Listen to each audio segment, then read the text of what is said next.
Hello everyone, thank you for joining us for this session on securing online data for yourself, your team and your clients. I'm impressed to see so many people joining today. I know it may not be the most exciting of sessions, but it's very responsible to see people turning up for this one where we're talking about security and making sure to keep things safe. So what we really want to do today or in this session is give you some really practical tips that you can take away right away and ensure that you're keeping your own information safe and that of your patients and clients as well. And the catalyst for starting this session really was that we saw recently there was an announcement that 500,000 accounts in Zoom were breached and sold on the dark web. What that means is that hackers got access to 500,000 accounts of Zoom and was selling that information. So usernames, passwords, meeting details, all those kind of things were getting sold to anyone that wants to use it for malicious reasons. Now, probably for the first time in a few weeks, this one was not actually Zoom's fault. So we've been a little critical of Zoom's privacy and security of late, but this particular one was not their fault. What had actually happened was this was information from previous breaches where other systems had been breached in the past. And people just went and attempted those usernames and passwords in Zoom to find out which of those accounts were still active. And that kind of prompted this for us because it was very avoidable. These 500,000 people who had their accounts breached didn't need to. And with some basic steps taken for security, it never would have happened to them. And that's what we want to primarily share with you in this session. Also some other reasons, a lot of people switching to telehealth at the moment. So, it's a time when you're putting more and more information online. And then there's a lot of people working from home as well. And I think that it's really important that if you have your team working from home, to be able to help them with security as well. Now, I do see some comments already coming through. This will be recorded and available to you later. And another thing to mention is any of the tools or websites we mentioned through this session, we'll be sending out an email to everyone that's registered and putting up a blog post later that has all of the links and things that we mentioned during this session. So with all of that said, I'm really keen to bring in Bill, who's my guest today. Let me just get him to join us here. Bill works on our team at Cliniko. He's an operations engineer. And maybe Bill, hi, and I'll let you introduce yourself. Maybe let people know a little bit about your background and what you do with Cliniko also. Hello. Nice to see everybody here virtually. As Joel said, I'm Bill Heller. I work on the operations team here at Cliniko. And before I joined up with this great team, I worked at a couple of interesting little startups, helping them secure things, and worked for Cisco Systems for about 8 years. And I did everything from actual development to moving more into operations area. I've used Amazon Web Services for almost as long as they've been around. An Amazon certified SysOps engineer, and I have always had this strange thing where a lot of my friends like to hack into things. I always knew from a very early age that it was much more satisfying and more of a challenge to keep things safe than to break other people's things. So I try to make things positive and make security as unobtrusive as possible and as easy to do as so you still want to do it. So I'm sure that operations engineer might not be a term that people are familiar with. So maybe if you could just describe what are some things you do day to day, what are the kind of things you work on at Cliniko? Well, one of the things that I was working on actually just today was finding better ways to alert us when something odd happens in our systems. Every day I'm watching alerts. I'm signed up to a lot of the big security newsletters, and I get a text on my phone whenever anything new comes up, and if it's something that we need to be aware of, I immediately try to see how vulnerable we are, both for Cliniko systems and our personal systems, and let everybody on the team know, hey, you probably want to install this latest patch to Mac OS because there's a problem. Yeah. So the sort of things you're doing is like the servers that Cliniko runs on. So Cliniko runs on a bunch of computers that sit in the cloud. So, but really for us, mostly that's at Amazon Web Services. So it's a matter of, setting up those servers, monitoring those servers, making sure that their sort of CPU and memory are working fine, hard drives not full, all those kind of things. We've got tracking and dashboards and alerts, and keeping them healthy, making sure Cliniko is fast and secure. Is that a fair summary? Absolutely. Everything that happens, if it's out of the ordinary, we obviously fix it, but we always try to learn from it and find what let this happen, what would stop this kind of thing from happening in the future, and what would alert us as early as possible that something's going wrong before anybody is affected. Sure. So we're going to talk security tips for people today, and I'm excited for it for a couple of reasons, but maybe selfishly, I always consider myself quite privacy focused and maybe, very conscious with my own security of things, but I know I'm also going to learn tips and tricks that I'll probably apply by the end of this session, so I get some personal benefit out of this one too. So what I thought would be good to start with is the Zoom thing that occurred, which was a big catalyst for it, and I talked about it in the opening, that was quite avoidable. A lot of this comes down to passwords. So what happened with Zoom is that people were using a username and password for some service that got breached, and they also used that same username and password in Zoom. So people got access to the breach data, and then they went and tried it out in Zoom to see, does it work here? And it turns out 500,000 times the answer was yes. And they got this, big set of data. So maybe we could just chat to people a little bit about passwords and things they can do on that front that could have avoided this. And maybe also, one of the things that I think sometimes people underestimate is the importance of the password for your email. Perhaps, Bill, do you want to chat about that a little bit? Yeah, the password for your email is the most important one to have unique, and have it not be the name of your dog or something that somebody can easily mine from social media. One of the things that I like to tell people about social media is all those cute little things on social media that get you to fill out what celebrity are you most like, and they're going to ask you for personal information, but it's veiled in a way that you don't realize you're giving up these personal bits of data. You're not telling me, Bill, that finding out what house I am in Harry Potter was giving up some of my secret questions for my accounts that I use. It is. It's sad, but most of the things that you see from the outside that look like and that the media would call hacking, it's really just brute force slogging through data and automated trying things over and over. And like if you were to ask someone to get into a specific computer somewhere, that might be called hacking. It might be more legitimate hack, but a lot of the breaches that occur, they're just crimes of opportunity. There are people getting these vast arrays of data and trying them on every system that they can find on the internet, and eventually they'll find a way in. And if you make it so that you're not one of those people that it's easy for them to catch in that net, then you sleep better at night. Sure, that makes sense. I had some feedback that you were a bit louder than me on the volume, so I've just adjusted that slightly now.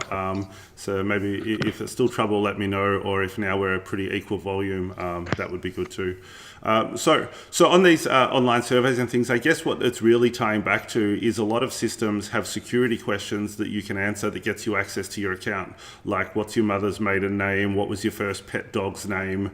What was the street that you grew up on? Stuff like this that people use as security questions in software that then, like you said, is put out into these surveys. And maybe it's something that we kind of remember that usually or rarely is something free. So if someone's put out this content on social media and it's this really awesome thing, why did they do it? What are they getting out of it? Are they just doing it to be nice and friendly? Probably not, because they probably pay to promote it. They probably go to lots of effort for this thing, and what's their gain from it. And like you said, probably the data, maybe malicious, maybe not, but it's certainly something worth being aware of. So coming back to the email part of it, one of the key things with email is that most systems will get you access if they have your email. So an example, you're using a software, you forget your password, you go to log into that system, you can't. You can do forgot your password and get a new password sent out to your email account. So if someone had access to your email account, they can go to your other services, use the forgot your password link, and get access again via doing that. So they don't actually need the passwords to all your other accounts. They only need your email one to be able to do so. The other thing is, in your email is probably a list of all the accounts you use, because everyone sends you notifications and emails about things. So they get a list of all your services and the ability to reset the passwords. So I think, really critical, make sure your email has a secure password. And we're going to go through actually what a secure password means and looks like. So you mentioned very briefly before about hard to guess. What are some other things that you found that people do that make their passwords a bit easier to guess that they shouldn't? Well, adding the number 0 for an O, a 3 for an E, those kind of things, maybe 20 years ago were security tips, and these days that's like I said about automation, that kind of thing is automated into these password guessing algorithms these days. So anything that makes it easy for you to remember those kind of tricks, like putting an exclamation point on the end. A lot of people do that. You're telling us that people have worked that out by now. Yeah, they've cracked that code. Yeah. Somehow. I guess that's something that's relevant, is that like people that want to hack into your things spend their time trying to hack into things and have learnt the common patterns. Something else I know that people have found, I'll share it up on my screen just now. Bear with me for 1 second. So these are the there's actually the top 50 I've got here, most common passwords used in 2019. Down the bottom there is the number one. So this is from a place, Splash Data, that do this every year. So I'd say as well, as far as not having a guessable password, probably a good idea not to use the same password that everyone else is using. In this case, 1, 2, 3, 4, 5, 6, or going up to 9, QWERTY. Still the word password amazes me that it makes it in the top 5 every single year. Again, 1, 2, 3, 5, 6, 7, 1, 2, 3, 5, 6, 7, 8. People really like sequential numbers. I love you and all ones, rounds out. And then what have we got at number 10? 1, 2, 3, 1, 2, 3. So maybe these are not surprise top 10 that people are using, but I think a good reminder not to be using these ones. I'll scroll up just quickly so people can get an idea of the other ones. And we'll share the link to this page with you as well. I mentioned before, we've got resources that we'll share with you later on, and this will be part of that. So that's the most commonly used passwords that are good to avoid. The other thing, Bill, is like as far as what makes a password secure, against brute force attacks. And by that I mean, if you were to run a program just trying every combination until it gets it, what are your tips for a secure password like that? Well, a secure password, it's interesting. It was actually a computer science engineer turned cartoonist that did the math to figure out that over the last 20 years, we have basically taught people to pick passwords that are hard for people to remember and easy for computers to guess. That sounds like the wrong way around. It is the wrong way around, and it's always been really interesting to me that nobody had done the math that this guy did. Granted, I don't know. He went to some prestigious school, and he's an incredibly intelligent person. He found his creative outlet as a cartoonist, and that's his job now. But he's used that cartoon as a platform for some really interesting tech things, and one of them is this particular comic strip, and maybe we'll include that then. Yeah. But basically picking 4 random words and making a story out of it is infinitely more secure than 8 random characters that you're never going to be able to remember, even if those random characters include punctuation and other other than alphanumeric Sure. characters. So I've got a site that does a demonstration of that. Let me bring that up. And again, this is a link that we will share afterwards. So this is the site, How Secure Is My Password? And if I type in here, so like what you mentioned about, if I put in the word hello, Hello, I use the capital H to make it secure. I'm going to put the number 1 at the end and an exclamation mark. You know, these are our tips, right? You know, numbers, symbols, capital letters to make this thing super secure. And it's telling me that a computer can crack that password in 7 minutes by trying every combination of letters, numbers, symbols. Also, I'm going to find that one hard to remember. Conversely, if we said, that's a great tip as a sentence, we've got 23 trillion years as the time it takes for a computer to brute force that one. And you know, not only is it way more secure, but it's easy to remember because it is such a great tip that they'll remember that. But yeah, using a phrase or a line from a song or something like that, completely agree, a really good way to remember it and to make it much more secure. Yeah, definitely. And it's one of those things that it's exponential numbers. For every character you add on, you've made it infinitely more difficult. And it doesn't matter that that character isn't an exclamation point or a Yeah. a pound sign. And if you can remember it, but not remember it in a way that it's something that everybody would guess about you. Yeah. So here's the My tricky favorite part with band it. is. So we get this long password, a number of words. Now, with this Zoom thing, coming back to the Zoom breach, if someone had chosen a password that was 100 characters long, so this is a huge one, probably bigger than you need to do. I think generally people would say like 30 characters or more is plenty for a very secure password. So you got a super secure password, but then you go and use that on all the sites that you log into. So you've used it for your banking, you've used it for your email, maybe you used it in Cliniko, used it in Zoom, and then you go shopping and there's some dodgy looking website that you buy something from, they make you sign up for an account to check out. You also use that password there and that one gets breached.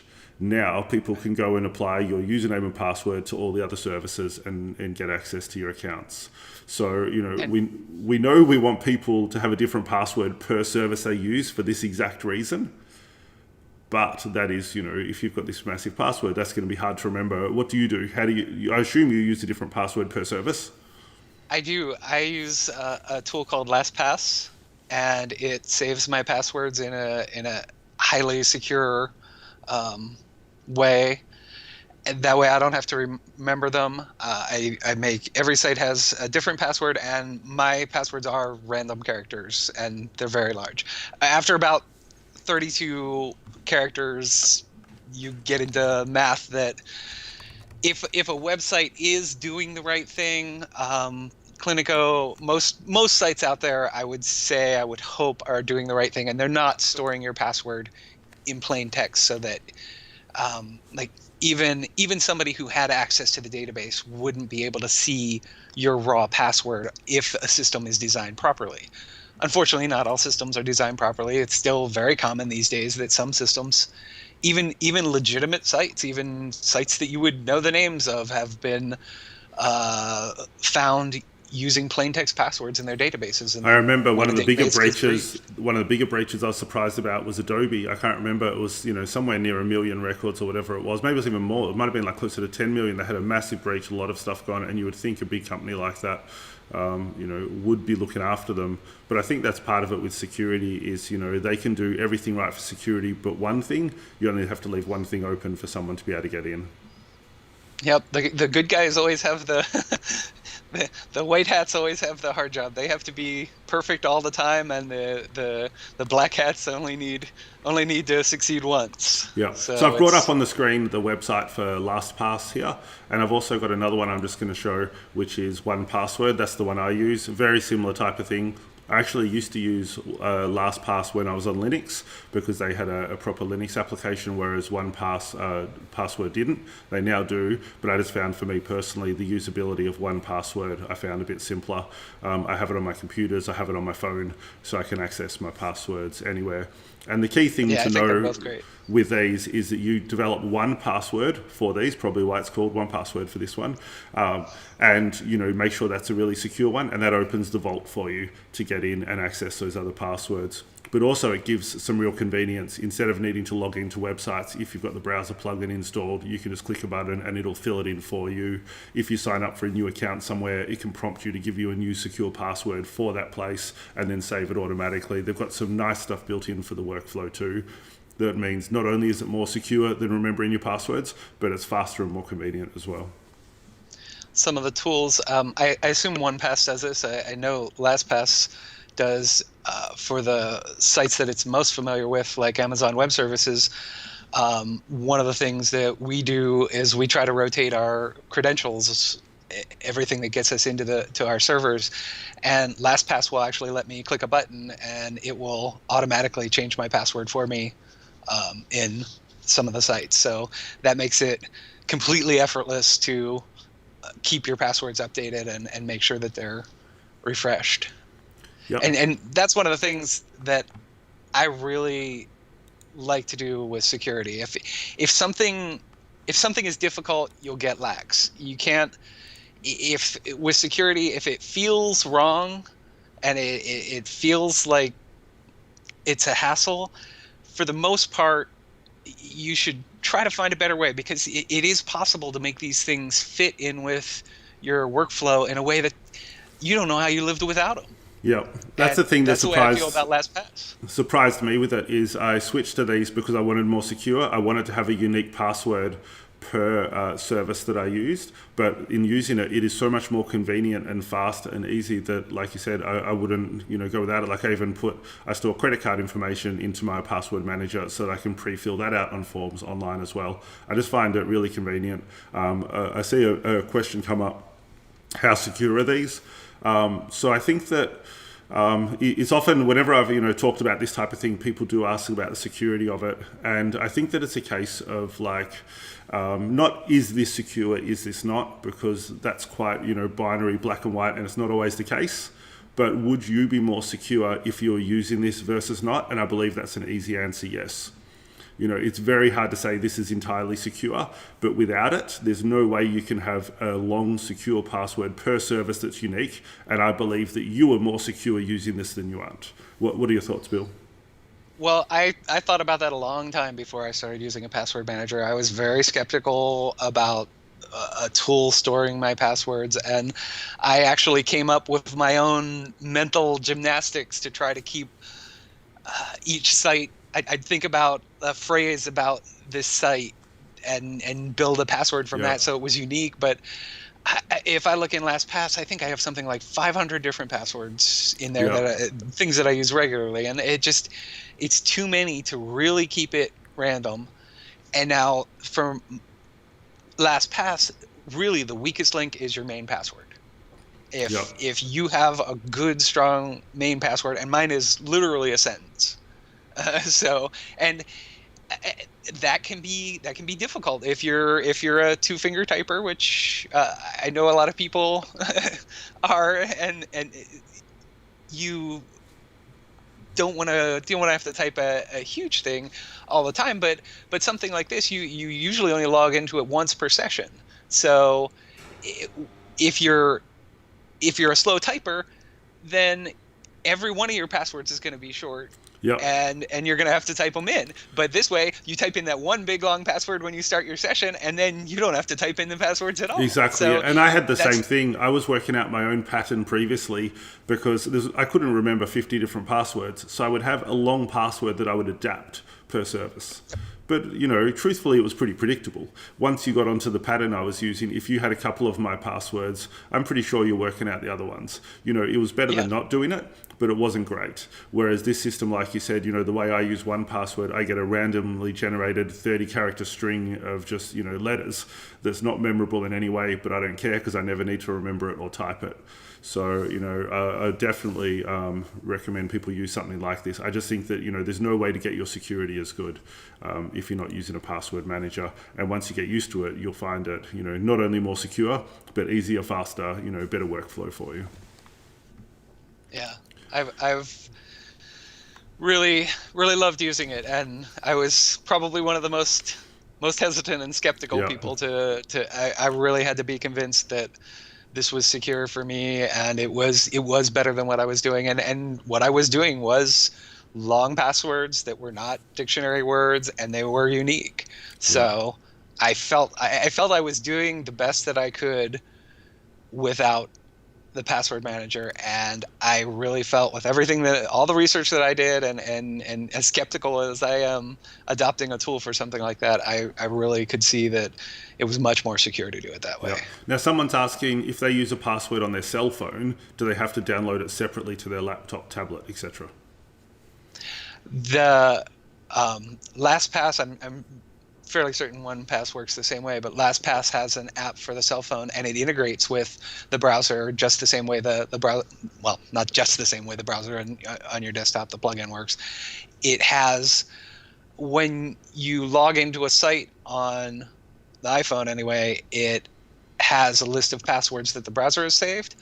Well, LastPass can plug into that, and you can choose show me the passwords from the browser or from my external password application, and it integrates really nicely with the mobile browsers. So with the way I do it with 1Password is it's effectively got a vault, and you share that vault across your devices. So you can use Dropbox or something yourself if you want, and it stores it in an encrypted file in it, or you can use 1Password's vault, which is what I do, and it synchronizes it automatically across all the apps on all your devices. So you just have them on all of them. Someone's asking about Google Password Manager, but I don't know what that is. Maybe that's the built-in one in Chrome they're referring to. Excuse me, Kim, if you can just explain more what it is you're referring to there, and we'll have a go at that for you. So they get a good password, they have a long password, it's not guessable, they have a different password per service. The other thing that's really relevant is making sure that they're actually using their passwords. So all their devices, like again, Bill, I'm going to assume that if I want to get into your laptop, your computer, your phone, that's not unlocked by default, right? Right. The screensaver comes up with a password. My desktop, I feel pretty secure. It takes a little longer for the screensaver to come on, but my laptop has a really short screensaver, and as soon as the screensaver comes on, you need a password to unlock it. So the question about the Google Pass Manager was about Chrome. So Chrome has its built-in password management, and I know that Apple does it with Keychain as well. What are your thoughts on those? I like the system integrated things better. That's one of the things that we use for getting into our servers. We have a system integrated credentials manager, rather than the traditional way to do things is to store credentials in text files on the hard drive, and anything that you can get put deeper in the system in an encrypted file is better. I'm not against using the password manager in Google Chrome if that's your main. If you're staying in Chrome and don't jump around to different browsers like I do, then that's. I guess that's a really good point, than, because if you've got it in Chrome, it's great for all your web-based services you log into. But if you've got applications installed on your computer, it won't necessarily integrate with those. That's where something a little bit more agnostic that's just installed to your computer or device is going to help you log into everything, not just web-based services.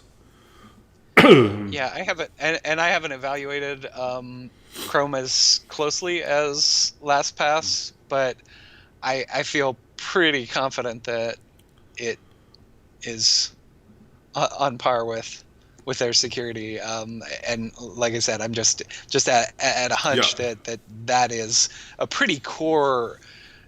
Logging into Chrome as a user and even sharing across devices is a pretty core thing that it does, and I use it for some passwords I still have saved in there if I'm always accessing. Actually, I use Brave, which is a secured variant of Chrome. Yep. But I still save a few passwords in there too. Cool. Something else I want to talk about, again, probably the last bit coming back to the Zoom breach, is so people that had been exposed in Zoom, this is from a previous breach that's occurred. So this is where they had a username and password somewhere else. It was breached. Hackers stole it. People knew it. but maybe these people didn't know it. This 500,000 people didn't know that their credentials had become vulnerable. And there's a service, I'm going to bring it up on my screen at the moment, called Have I Been Pwned? This is run by a guy in Queensland in Australia. His name's Troy Hunt. He's a security researcher and a big advocate for privacy and security in the tech world. Does amazing work. And he set up this particular service. So you can go here. We will put these links in the resources at the end. But you can go here, enter your email address, and it will tell you of all the known services that have been breached with your email address in there, and let you know details about any breaches you were a part of, so you can change your passwords, fix things up, at least know what's gone on, and it proactively sends you alerts when a new breach comes up for your email address. I personally use this. I've entered my email in here and find it a really great tool for awareness of breaches that happen that can affect me. Bill, do you use this one? I do. I've signed up for that, and I've emailed a couple of companies for certain secure things. I actually set up a unique email address, and I've been able to email a couple of companies and ask them, how come somebody has this email address that I only gave to you? So that's been a very, very enlightening, because there are sometimes breaches that the best heists go unnoticed, and that's true of the physical world as well as the virtual. And absolutely, anything that gives you a hint as to something going on. And you can't. I know you can't see what I've got on my screen at the moment, Bill, but I'm just looking here on this Have I Been Pwned. They have nearly 10 billion accounts that have been breached, stored on this thing. And really, it's the go-to place when a breach occurs. People report it via this site, and this is the place that knows about it. So, I personally highly recommend, again, whatever email addresses you have, go and enter them in here and get these alerts happening. It's just great to get awareness if something's happened to one of the accounts you have. It's probably the only place I can think of that's doing this in such a good way. Yeah, it's a really valuable tool. Okay, so if people did all of those tips, we've almost covered off what they need to do to be protected in this situation like Zoom. So the main things, again, to recap, is a different password per service, a good strong password that's not guessable, and we've got check if you've been pwned like this, and we're using a password manager to do. But I think the last wild card in this situation is 2FA or two-factor authentication. Are you able to describe what that is, Bill? Yeah, absolutely. When you log in, of course, you're familiar with username and password, and a lot of times that's what's getting stolen, your username and password, especially if somebody gets access to your email, like we said, if somebody gets access to a site that has encrypted passwords. If there's really creative ways to crack encrypted passwords. But if you have two-factor authentication enabled, and it goes by many names, a lot of banks I use. So when you say when you have two-factor authentication enabled, what is it? What is two-factor authentication? It's something in addition to your username and password. It can be an app on your phone. It can be a little token card that you have to push. You have to push a button, and it gives you a one-time code, and that code is only good for 30 seconds. And to log into this system, you need to have my username and password and this code that's only good for 30 seconds. And for certain things, you can get physical devices like this, but the most common is Google Authenticator or Authy. I use Authy on my phone for most sites. An actual physical token is good. So the idea is, it's in the name, two-factor authentication. It's a second factor of authentication, meaning something something you have. Okay, so something you know, something you have. So the password is something you know, and hopefully something you have, a physical item, so that if someone wanted to get into your account and they know your password, they also have to have that item, whether it's a dongle or a card like you had, or your phone or whatever. So this is going to significantly reduce the chances of getting hacked or getting exposed, because they need to physically get to you as well. Right, and this is one of the things that I don't like about one of the features that LastPass offers, and I don't know about 1Password, is they do have an integrated app that is like Authy and Google Authenticator. But the idea of that is to keep it separate. I agree with you. I'm just going to show, my phone. if I can get this up on the screen here. Let me see if I can get it that close. So this is on my phone. This is an app called Authy. And what it does is it can house all of your two-factor authentication codes. Let me just do it so it's not disappearing, in one place. So I open up Authy. This one is for my GitHub login. It's okay that you see that number because it's about to change and you don't know my password. That's the second factor. But you can see here I have a lot of different services. If I can scroll that I use two-factor authentication for, including Cliniko, so that when I log into an application, I open that app up on my phone and it gives me a 6-digit number that I copy and paste or just type into the app. And that's that part that they have to have my phone as well as my password. And for Cliniko specifically, you can turn on two-factor authentication per account. You can require it to be on for your entire account, so you can enforce it if you're the administrator in Cliniko. And then you would add a little Cliniko one into there. It walks you through the process when you talk it on and then, turn it on. And then every time you log into Cliniko, you put in your password and your 2FA code as well. This one, we talked a bit before about how 1Password makes your life better. This one doesn't. 2FA, there's no way around it. It's an extra step and it doesn't make your workflow nicer. It slows you down. Sometimes it's a bit tedious and you begrudge entering it in, but nowhere near the amount you would begrudge someone getting access to your account and having to deal with the breach. So I think it's worth being upfront. It's not a big deal, but it is that extra step. But it's, this one is just, like we talked about exponential increase in security of a password length before. This one here is exponentially decreasing the chance of you being breached by having it.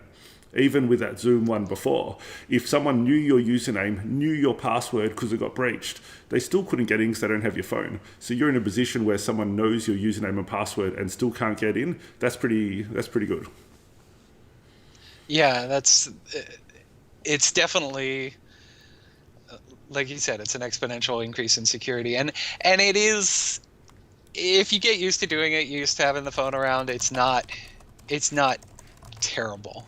And if you have a trusted machine, you can have an app on your machine that mirrors it. So that's one of the things that I actually used Google Authenticator at first. And when I knew I was going to be buying a new phone, I did some research and I found out that Authy was a little better for migrating to a new phone. So basically one login at a time, I migrated my two-factor authentication over to Authy.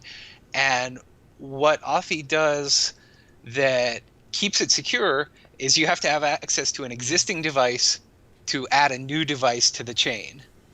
So people often ask, the first thing is if it's something that I know and something that I have, well, what happens when I lose this? Because I carry this everywhere and someday it might not be there.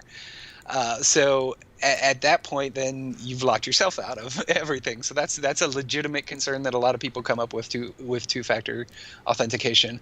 But if you set it up right, you can have a backup. You can, another way that you can have a backup is most software like Cliniko offers you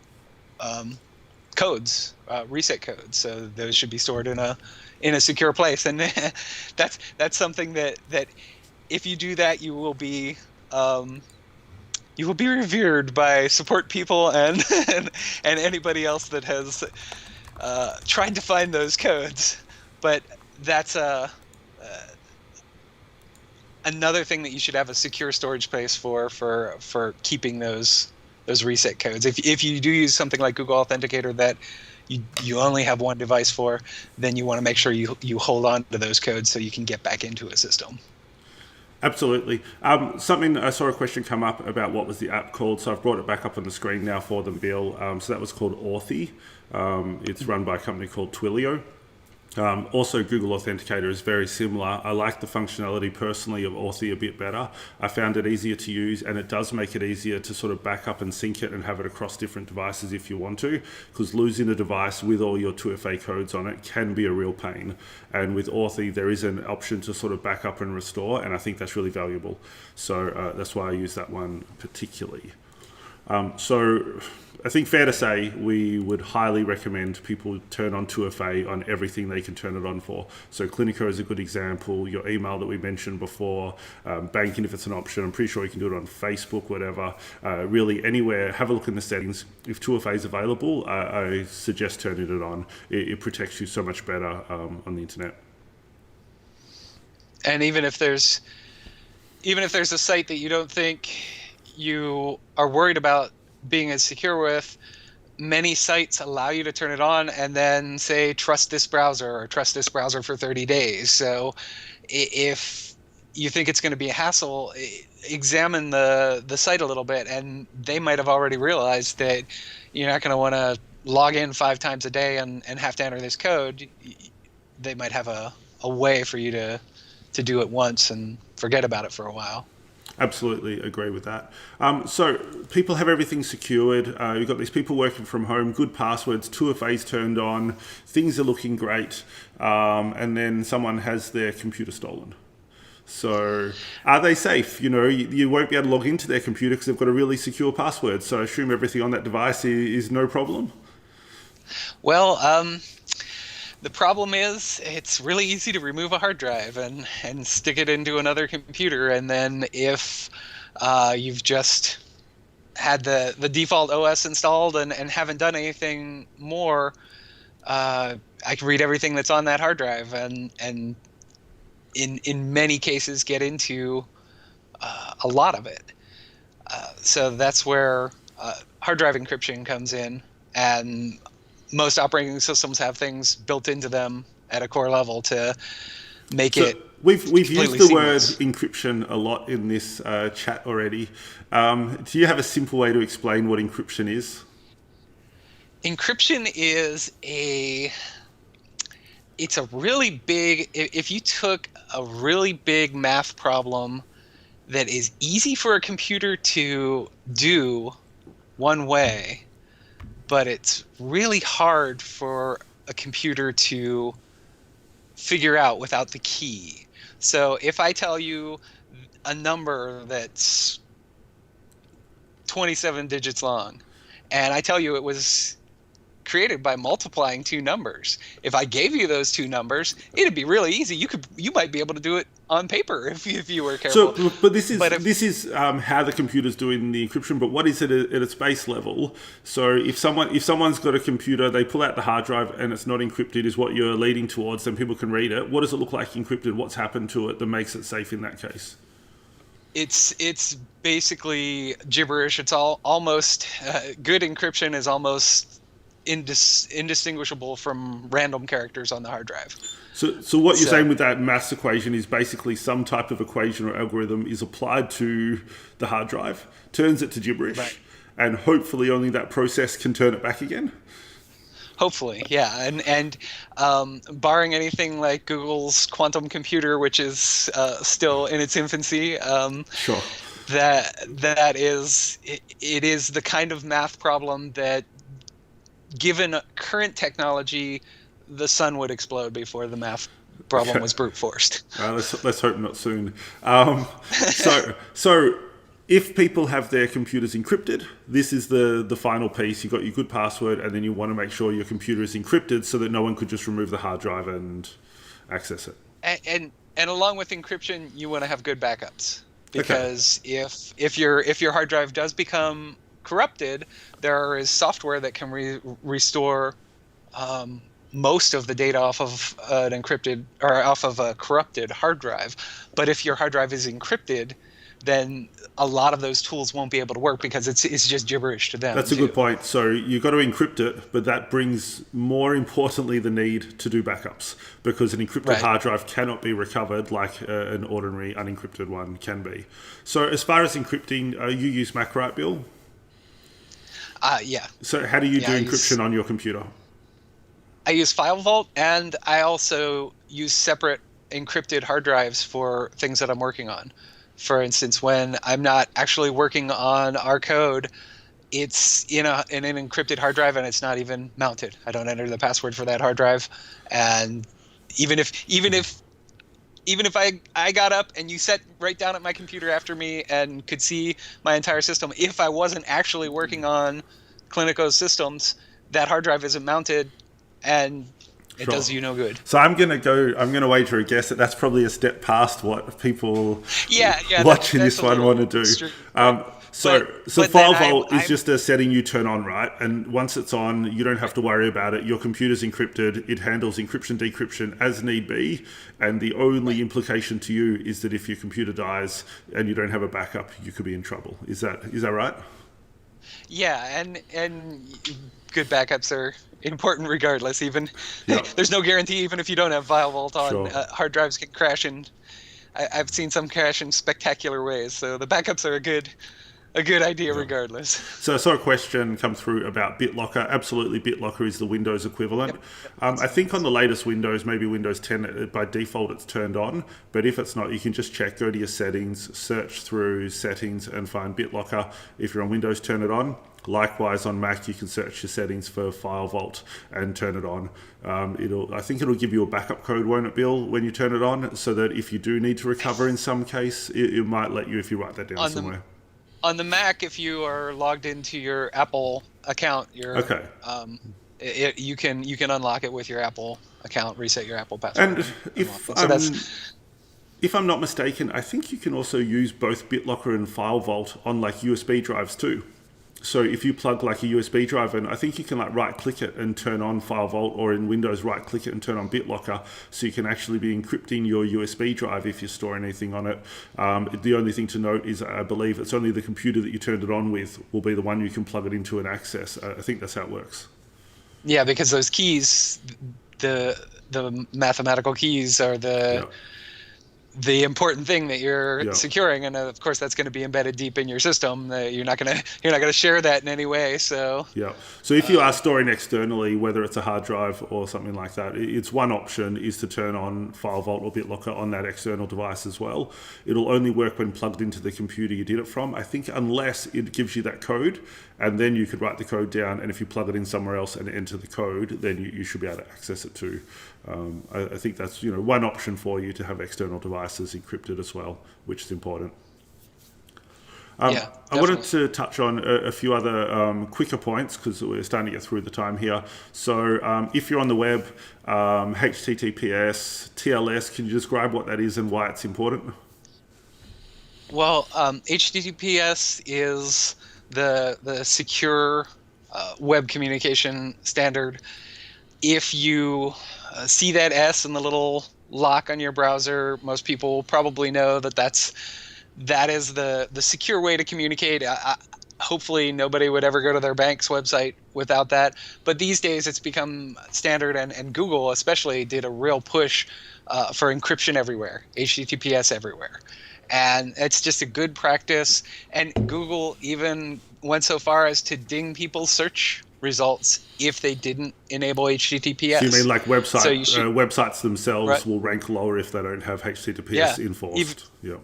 Even if it's not a bank site, even if it's not Cliniko, any random blog will appear higher in the search ranks if they are secure. So that's an enticement. That is the way Google.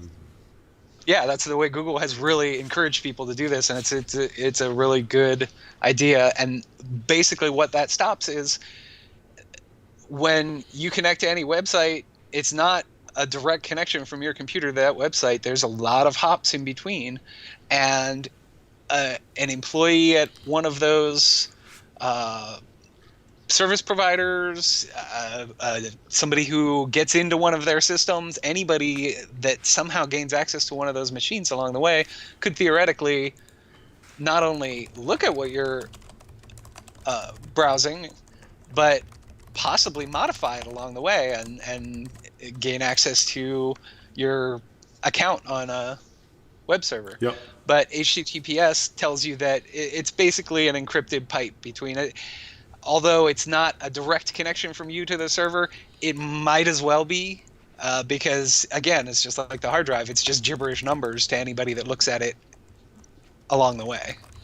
So the main thing then is if there's HTTPS, you know that it's encrypted during transfer, so between you and the server or you and the website that you're on. And if there's no S there, there's no encryption occurring, and it's not the hardest for someone to sort of sniff in between on the way that the traffic goes from your browser through to the website you're using.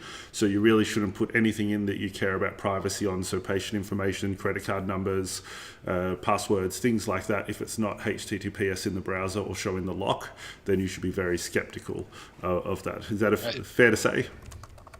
Definitely, and especially if there's any errors that pop up in your browser. Usually the browsers are very noisy. If they sense anything that they don't trust, they will usually pop up one of those errors that most people that have surfed the internet for a while have seen, that say that this site is not secure for whatever reason. And it can be a hassle when you want to Yep. order something from an interesting site, but if you see an alert like that, definitely take it seriously and Makes sense. don't assume that it's Now, I've had a question nothing. come up about Google Cloud as an appropriate backup source. So let me just bring up here. I've just found a site that's relevant for this topic.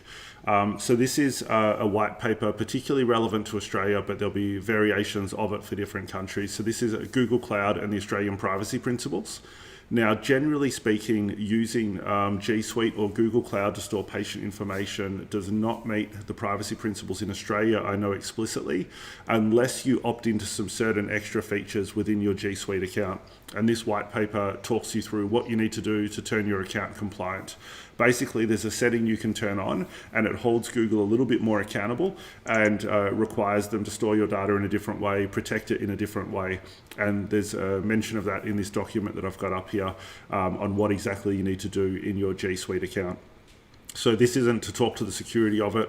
I don't know a lot about the security of it. I assume Google Cloud is secure. I haven't seen breaches for it. I'm sure we would know about it if there was problems, so that's not a deep dive investigation I've done, but my instinct would be that it's good. But the privacy front, you would need to have a look at this, or in different countries, GDPR, HIPAA compliance, there's equivalents of this. I believe for most of them, if not all, you need to do something to enable it, those sort of privacy protections. We'll provide a link to this white paper in the resources we give away at the end of this. Yeah, many of the big providers have gotten better. They learn from the breaches, like the Equifax breach and the Capital One breach that happened. It was not Amazon and the big providers that were necessarily at fault, but default settings in their systems that were the problems. So somebody came along and put data in, for instance, something called S3 in Amazon that is just a storage. It was one of the first services that Amazon came up with in like 2009. And it's just an online bucket to store data in. Well, by default, it was fairly accessible, and you had to decide what security you wanted on that. And you can predict where that would lead. And Yep. people put things in there, and they don't realize that with a little bit of research, people might be able to find that and download it. So they've gotten better in the last year or so. They've put security by default on things like that. So they are always improving, but it is still up to you to do a little bit of research on whatever service you're putting your data into, and make sure that they are putting privacy and Yep. security And first. especially if it's And this patient is- information. Right. And this is one of the things with Zoom. I know people thought that, especially I was picking on Zoom a little bit, they were built from the mentality of it's got to be easy to use. They put ease of use above all, including privacy and security. And for maybe when they started out, maybe that was the mentality of the company worked, but they have to evolve just like Amazon and everybody. When they learn from what's going on, you have to make changes for the environment that you're in. And when you become a trusted thing like Google Cloud Platform or Amazon, it's up to you to realize that the people using your software might not understand security in the way that you Absolutely. thought they did. So It's a you good point. gotta be secure by default, and you can't assume that from a user's standpoint, when you're dealing with the kind of data that we deal with, you can't assume that companies are. Yeah. Now, something that's also very important is installing security updates on your devices. So I know that, like, in the last few years, we had a lot of ransomware attacks, and particularly health clinics were getting targeted with it as well, where ransomware would get a hold of their information or their servers or their devices, and they would sort of encrypt their data in a bad way for them so they couldn't access it, and were charging them money to decrypt it. And then when people paid money, sometimes they did, sometimes they didn't. And almost all of those ransomware attacks were enabled by people not having updates on their computers. So installing that little update that comes up for Windows or Mac or whatever it might be, or on your phone. And really they just had like bots crawling the internet looking for vulnerable systems. So it was just a case that if you were exposed to the internet and you didn't have updates installed, it would find it and it would attack for that. So I think it's definitely worth people installing those quickly. Yeah. There are services in other countries that are a little more lax on prosecuting people who do things like that. There are actually services where you can go and pay them to Yeah. do things like that, and they've elevated those ransomware attacks to there's a catchy little acronym for it. It's basically hacking as a service is what it amounts to, Yeah. and it's a big business. It's becoming more. I won't call it legitimate, but more legitimate looking by the day, and more of a business by the day. And So more important for people to be doing these basic tips like we're talking about today. I should mention as well, we do have an article in our blog that goes through a lot of these security tips already that, again, we'll include in the resources. So as well as the resources and the websites that we summarise today, we'll also give you a link to the article that we wrote that does cover a lot of these things as well. Virus checking software. So this one, Bill, I know we discussed quickly before we jumped on this live chat with everyone. And I was kind of the impression that you need virus software if you're on Windows, but if you're on Mac, you're okay. And that may not be the case. well, I that is definitely the tradition, and of course I've been an Apple guy since my dad brought home an Apple II when I was a kid. So I've often held that opinion too, and in general, it's rare for me to see problems on my Mac. But what I do see often, my virus checker catches attachments to emails that have Windows viruses in them. So even if you think that you're completely safe on a Mac, you can just make sure that you don't forward anything that has a virus in. And of course, it is a myth that there's no viruses for the Mac. So what There are some. antivirus do you use on your Mac? I use one called Bitdefender, and Bitdefender. I used Norton for a long time, and they've kind of improved and gotten worse over time, and sometimes if you're using the wrong virus checker, it can be intrusive. Again, it's one of those things, you've got to find what works for you, and maybe if something seems to be consuming a lot of resources, make sure you talk to their support, and maybe you can figure out. When I'm away from my computer, I'm a photographer, so I have terabytes of storage on my machine. So the wrong virus checker could really bog down my system, and you don't want that. You want with all security, it has to be something that works with you, not makes Do you your know life. there was a virus checker, like a pretty well known one, that was kind of shamed a little bit because they were functioning almost like malware themselves. I can't remember the name of which one it was. There have been some sketchy things. I don't know off the top of my head. So I would which say one that just was, if but people are looking for antivirus, just do some, Googling around security breach, put the antivirus system in and say security breach or something, and just, do a little bit of research, because just because someone calls themselves antivirus doesn't automatically mean they're a great virtuous company doing good things for you. So I think it's definitely worth doing some research. Like I said, I didn't know about the one on the Mac, so this is one that I'll check out. I've got it up on the screen at the moment.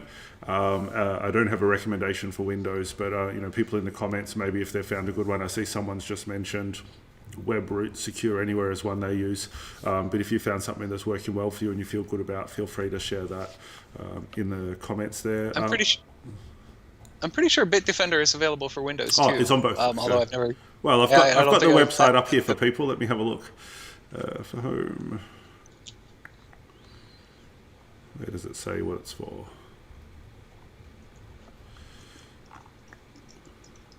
Oh, PC, Mac, mobile, multi-platform. There you go. So Bitdefender's an option. There. People can check that out. We'll include that in the resources we supply later on. So next thing I want to touch on quickly, because like I said, we're a bit slower, a bit running behind on time. I know we've been an hour already. Still a little bit more to go through, but also a reminder there'll be a recording of this available later. So if you do need to jump out, you can check back at this YouTube address later, and we'll send out an email with details of the recording also. So aside from virus checking, Bill, I'm thinking for people working from home. So maybe there's a practitioner, you've got your team working from home, and obviously the stuff we've already talked about, pass on this video to your practitioners and your team to watch and make sure they're implementing some of these things. What else should you do, particularly at home, that's maybe a bit different for when you're working in the clinic? Well, definitely Wi-Fi, secure Wi-Fi is good. I am still a little old-fashioned. Most of my computers are hardwired, just to be extremely secure. When I need to do something with my phone, I'll turn the Wi-Fi on and I'll turn it off. But even when it is on, I have a secure password on there, same kind of password that we've been talking about. Good phrase. And if you're technically inclined, there are things that you can do on most routers or cable modems. They use a lot of different terms. They're usually a type of router. And a lot of the routers these days can register a device. So you can let it connect your device the first time and then save that device. So what we're talking about is, when you're working on your network at home, there's a lot of data being transmitted across that network. And if someone unauthorized was joined to your home network, then they could access the information being passed around. Anything that wasn't encrypted anyway. It's if you're doing everything right, if everything's over HTTPS, that's the first place that you're protected on your home network. Well, I guess the equivalent of that, Bill, would be like if you're on a public network in a hotel or at an airport or something, if you're doing something over HTTPS, you're still okay because that's encrypted. Is that true? That's a little sketchier, especially in public hotspots, because people can be really creative and they can set up mirrored devices. Like if you're at Starbucks, it's pretty easy to carry in a router and plug it in that says Starbucks router number 2, and people will just connect to it. And sure, still HTTPS is going to protect you some, but there's an awful lot exposed. Sure. It's the amount of surface that's exposed to your computer. So there's so many things that they can try to probe on your computer if they're on the same Wi-Fi network as you, either in Starbucks or by getting into your Wi-Fi router. All it takes is one service that's running on your computer that's compromised, and somebody can use that as a backdoor. So keeping themselves secure on the home network, they've got the password for their Wi-Fi network, we hope. And usually still current is WPA2, right? Like when you go to the settings, people will find out that's like the sort of algorithm or mechanism that's securing that with a password. So they should have something big enough, like we've talked about before, with secure passwords, not guessable. Don't put your street address because your next door neighbor probably knows it, that kind of thing. And then you're saying as well that you actually can go into the settings of your Wi-Fi router and explicitly enable certain devices to connect, so that even if they had your password, they wouldn't be able to connect without that. That's usually done via a MAC address. Is that right? That's correct. So So a router would only allow known MAC addresses to connect. and the MAC address is And just that, basically a unique ID for a device that would show up in there automatically, and then you just say, "Yep, this right. one's okay." Yep. Okay. And that's a good thing. That's a little more technical, but if you are dealing with the kind of data that we deal with, it's a good thing to learn, and usually the instructions of whatever router or modem you have should pretty clearly tell you how to do that sort of thing. It's a fairly common setup. Okay, so the main thing is have a good password. You're pretty good from there already, and if you want to go as a bonus, then you could do enabling device. Right. Okay. And then you get to things like the types of software that will protect your connection. One of the things that I use on the Mac is called Little Snitch. It's a network filter, and it basically pops up an irritating pop-up whenever something tries to connect to the network that it doesn't know about. And it's basically watching my network connection all the time, and if a new piece of software is installed on the computer that it doesn't know about, it stops it from doing any communications with the network. Kind of a firewall, but it's more of a constant monitor. Okay, I've got that up on And the screen for people at the moment so they can see what you're talking about there. Yeah, and it's a neat piece of software. Once you get used to using it, you can set it up in a permissive mode. If you're like right now, I don't want it popping up dialogues about the tools that we're using to interrupt us. So you can set it for a period of time to just allow all connections from a specific piece of software. I know I'm going to be talking to you for a couple hours. I can tell it don't alert on this software for a couple of hours. Makes sense.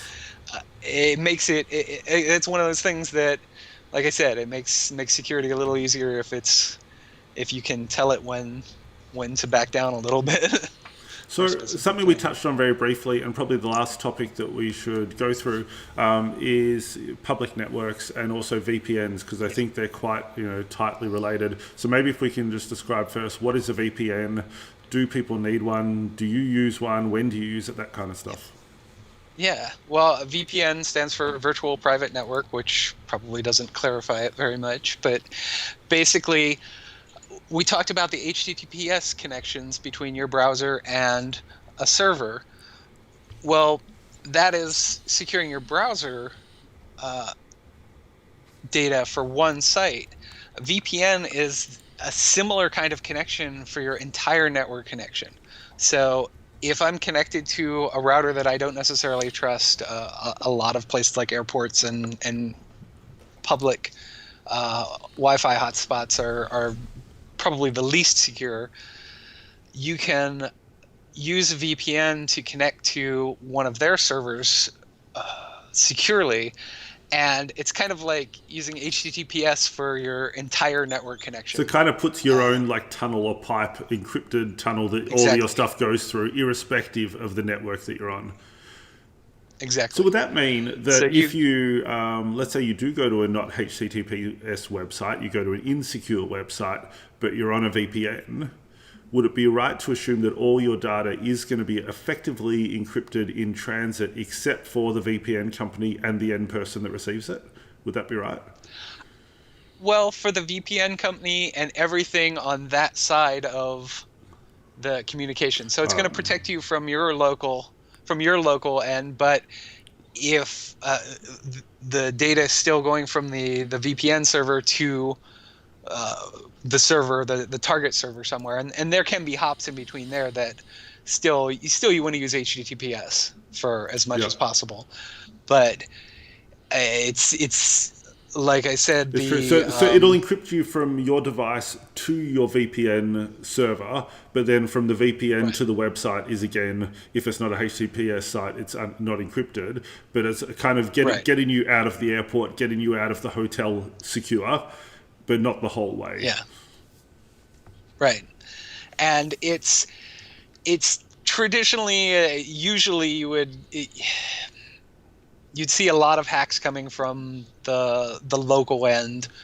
Hopefully, you'd like to think that the VPN you use a trustworthy VPN. I use NordVPN, and they've been really good.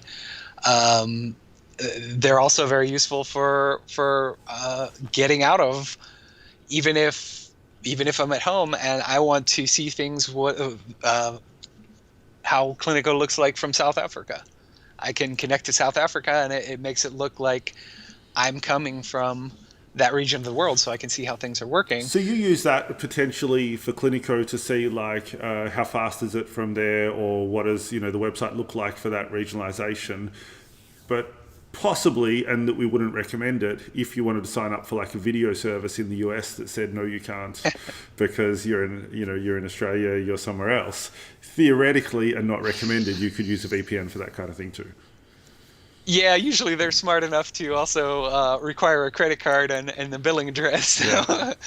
they've gotten wise to that kind of it. Sure. But theoretically that can, but more than just that, it kind of gives you an idea of what the VPN is doing behind the scenes. It's actually making your computer look like it's coming from a different Sure. location. So it's securing your whole end of, if you imagine the internet like a big tree where you're going from smaller, you have your tiny little router here that connects to your cable company or your internet service provider, and it's going up to bigger and bigger service providers until it gets to a common service provider between you and where you want to go. And then it goes back down the other end of the network tree till it gets to that specific computer. Well, a VPN kind of encrypts your entire half of the communication. So without going into probably huge detail on a public Wi-Fi, because we're about out of time, it's safe to say that we should be skeptical using a public Wi-Fi network, right? Like when I connect, I rarely do, but if I was to connect personally in an airport, in a hotel, to a public area conference something network, I would always run via a VPN. I would always do that to make sure there's no malicious actors at that event on that Wi-Fi network that can get access to anything I'm doing online. Or typically, whenever it's an option, I personally will go from my own hotspot on my phone rather than even connecting to one of these, because then I'm on my own connection rather than joining everyone else. So for me, I like go hotspot first on my phone if that's an option, and then if it's not, I will use a VPN if I've got to connect to one of these public networks. Yeah, because the difference is there you're still, just like you're connecting to your ISP here, you're connecting to your trusted phone service that you trust that company, and you've paid them to you've paid them to do. Like so many things, there's rarely a free lunch. If you're getting something for free, Yeah. if you're getting internet for free with your coffee, they're concentrating on making you coffee, not making a secure network connection for you. Absolutely. So I want to just jump in. I think that's actually one question, just while I go through any remaining questions that we have in the comments. A lot of talk's been lately around the COVID tracking apps. If anyone wants me to touch on that quickly, like COVID Safe that's come out in Australia, let me know in the comments and I'm happy to do so. Otherwise, I'll leave that for another time. One question we have that's sitting in the comments is, are tracking cookies safe, and what are they? So my understanding, Bill, of a cookie, and correct me if you think this is incorrect, it's just basically storing locally. Let's say you go to a website and they want to remember you've been there for later, or they want to track it for marketing purposes or something that you visited the site. They'll store a small file on your computer that just knows you visited and some basic details about that visit you did there. And then next time you go to the website, they look for that file again, and then they know if you've been there before. They could use it to display different things, send to advertising, whatever they might want. But it's just storing a little bit of information. Typically, it's a privacy concern potentially, but not a security concern. Does that sound right to you, Bill? Yeah, and not all cookies are bad. Websites don't. HTTPS is what's called a stateless protocol. So when you go to Cliniko, it's almost like the web server itself, based on the protocol, has very short-term memory. You talk to it, you ask it for your calendar on Cliniko, and it gives that to you, and then it forgets you. In fact, the next thing that you click on might not even go to the same server. It might be a different server that handles that next request. And the only way that server knows to not ask you for your password again is in a cookie you have a little identifying piece of code that lets it know, hey, I have this session, I've already logged in, go check with Yep. that other server, he knows me. And So, so so so cookies aren't inherently bad. So a lot of times with cookies, they're also not required. So if you don't want an app to remember you or you're worried about your privacy for a particular site, you can say no to cookies, and typically it will have minimal, if not no, impact to your viewing on that website. If you're using an application like Cliniko, we do require cookies for you to be in Cliniko itself, like Bill mentioned, for logins and things like that. But on our website, we don't. So typically, if you want all the functionality of the website and you want it to remember you, or you don't mind them, doing what they need to do for next time, or their Google Analytics or something, then you can say yes. Or if you'd rather they don't, usually on a normal website, it doesn't impact it. You can say no. And it's getting harder and harder for one of the things that you might hear if you look at cookies is third-party cookies. So that would be where you've got these little widgets on a site like a like button from Facebook. Well, now you're on, say, Cliniko's website, and if there was a like button from Facebook, which we don't Yep. have, then Facebook gets to know that you came to Cliniko's website. That's where the third That's party. right. It's You can have you a and me look and by somebody else. By law. I think in almost every country now that you'd have to have a cookie policy, or at least maybe not every, because Right. GDPR was a big part of it for Europe. But if they've got a cookie policy, you should be able to go and have a look and see exactly what cookies are there. If you go to the Cliniko website and you want an example, go down to our cookie policy. It's on the bottom in policies. And you'll be able to see where we describe a little bit about cookies, what they do, what ones we use, and how you can turn them off and on there as well. So even just as an example, you can have a look at cliniko.com. Someone asked for a recommendation for VPN providers. What one did you say that you use, Bill? I'll see if I can bring it up. NordVPN, NORD. And you feel pretty good that they're not selling Yeah, your data and doing nefarious things? I feel good about them. They don't even save data. They save it long enough to maintain connections, and I think it's something like 5 minutes that their servers have the connection data on, but not anything else. And if you watch their site, they usually have a sale that's ending soon. So a little tip: the sale doesn't end. Okay. So if you want to sign up tomorrow, you'll probably be okay. You'll probably get the same sale. I was just having a quick look to see if they had their cookie policy easily available, but it wasn't at first glance. I think it's in their privacy policy. But that's NordVPN. That's the one that Bill's using. Yeah. And definitely worth checking them out and being careful what VPN you use. I would probably say don't use a free one, because like we mentioned before, businesses are there for a reason. If they're free, they're getting some benefit somehow. And if it's not your money, then I'd be skeptical how. Nord, I think I pay for them. I think I pay a 3-year subscription, and it comes out to like $2.99 a month, and I can use it on all my devices. So okay, that's a sounds small good. amount. Money well spent. Yeah, and a lot of the things, going back to the cookies for a minute, a lot of the things that have been bad about the cookies in the past, even Google, one of the biggest places for wanting to track people, has got to the point where they realize that there's been so much bad behavior around cookies that they're disabling some of those third-party cookies by default, and they're going to be shutting down some of that behavior in an upcoming version of Google. So that's a positive thing coming to web browsers. So a few people said they were interested about the COVID-19 app that the government's released. So I'll do a brief summary on that. So the one in Australia that got released is called COVID Safe. It got released a couple of days ago. There's a lot of people that are worried about the privacy of it. Having the government be able to track you scares them. To jump to the end part, I do recommend it. I do think it's a good idea. I have installed it on my phone myself.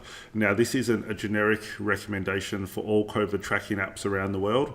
I've looked into specifically COVID Safe in Australia. COVID Safe in Australia looks like it's been implemented with privacy in mind. It only stores the data on your phone for 21 days. It only sends data to the government or to anywhere off your phone if you actually have tested positive for COVID-19. then it'll actually want you to send the data. If you haven't, it'll never send it. It'll get deleted. It doesn't leave. It doesn't go anywhere. It's stored on the phone in a secure way. At least it's been confirmed for Android, where even though the software is not open source, you can sort of decrypt a software application with Android and see the source code anyway. And I watched a pretty interesting deep dive review of the source code yesterday, and they're storing all of the data in a secure way. They confirm they're not sending anything they shouldn't. They're not using your GPS. They're only using Bluetooth. So it doesn't even know where you were. It only knows if you've been in contact with someone else. It doesn't know who that person is. It only has a secure ID for the device that you're in contact with, basically to alert you if any of those IDs that you have stored of people that you're in contact with end up testing positive. It will let you know that. It won't even tell you who. It'll just let you know that you have and what sort of time period ago. Everything that the government sort of stated the app was doing, at least on the Android version of the app, was verified by looking through the source code. It all seems good. Now, they couldn't verify what happens at the server side because they were only looking at the software on the device, but every indication was right. There was a privacy impact assessment done of the app, and the agency's response to it has been very good. They did say they will open the source the app in future, although that hasn't happened yet. And there's also legislation to come in that's going to provide extra protection to restrict the government from doing anything with this data, although they've already made very strong public claims that this data will not be available for any other purpose. So I'm not generally a fan of how governments implement software and IT projects. And I was surprised to see them do such a good job of this, but it's been under a lot of scrutiny from experts in the IT security space, particularly in Australia, and I haven't seen any that have come out with anything negative to say about it. So far, it's all positive, and what I've seen of it is. And I think that one other point to keep in mind for this COVID Safe app is that they already do what this app does. If you test positive for COVID-19 right now, they give you a big form to fill out with a whole bunch of information, and they're storing that somewhere, and we have no idea how or what they do with it. With the app, there's actually more transparency as to what's going on and less personal information being used with it. So already they're doing things like this. They're already storing your information. They're already recording it. They're already sharing it. And if anything, I feel like the app makes it better. So if you're to assume, or if you're to look at it by way of, do you have better privacy with or without the app, I think is more relevant than is the app completely secure, completely private, even though all signs show that it is. But I would say that your privacy is better with the app, and you get two significant advantages. You know that if you do test positive, that people you've been in contact with will be notified, which is important. You don't want them going to visit elderly relatives and things like that if they've been in contact with you and you're the catalyst for this.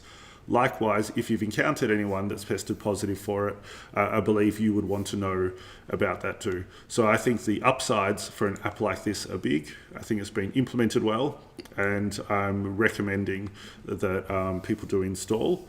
I see someone got a question answered. They couldn't download it, but there was mention from Martina there. If your Google account or Apple account is registered in a different country, you probably can't download it. That would be the reason. And a question, will they improve functionality for the app on the iPhones? So I think the only critique of the functionality, and this is from Karen, let me know if this is not what you're referring to. The only critique has been having to have your phone unlocked and the app open and at the front of your phone while you're out and about. But there's a little bit of misinformation with that. Firstly, with Android, that's not the case. Android functions perfectly fine as long as the app is running. And I mean, you haven't force closed it. So if you install it and you run it on Android, it works fine if your phone is closed, off, not off, but the screen is locked, whatever. No problem, the app still functions properly. On iPhone, it almost does. So there was talk about you needing to have the phone open and at the front of screen. It's not the case. The only problem with the iPhone is that Apple will prioritize apps that are. So if it's trying to broadcast information to other apps and you don't have it open and it's sitting at the back, there might be other apps broadcasting that get priority. Apple will just prioritize, and they have an update coming out soon that fixes this and will allow that app to be improved. But they're waiting on Apple and Android both to change their APIs a little bit to allow for it. But even right now, it does work when your phone is closed. Just to make sure it's broadcasting all the time, you can have it open and unlocked. And then that should be updated in the near future. So I think that's all the questions that we had. We've run a fair bit over time here, Bill, but I think with such an important topic that we're discussing, it's worthy of the extra time. Speaking of which, what time is it for you over there? I didn't even mention, whereabouts are you based, Bill?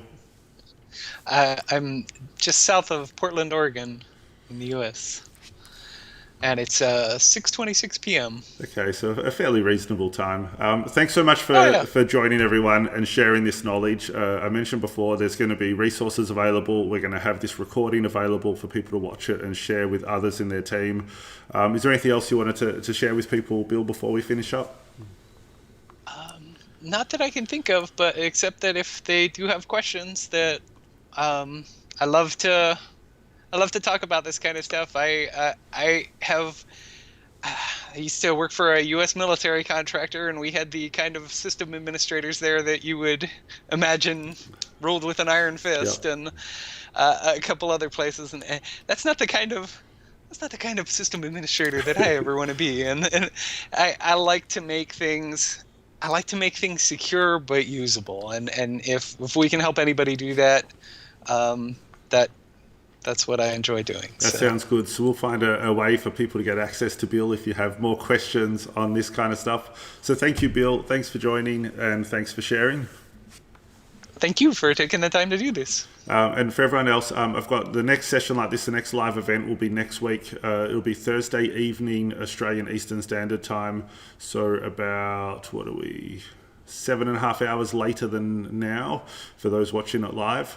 It'll be 7 p.m. Thursday next week, and this one is about helping and assisting with chronic pain via telehealth. I've got a really exciting guest. It's a really research-backed, evidence-based approach that they're going to be speaking about.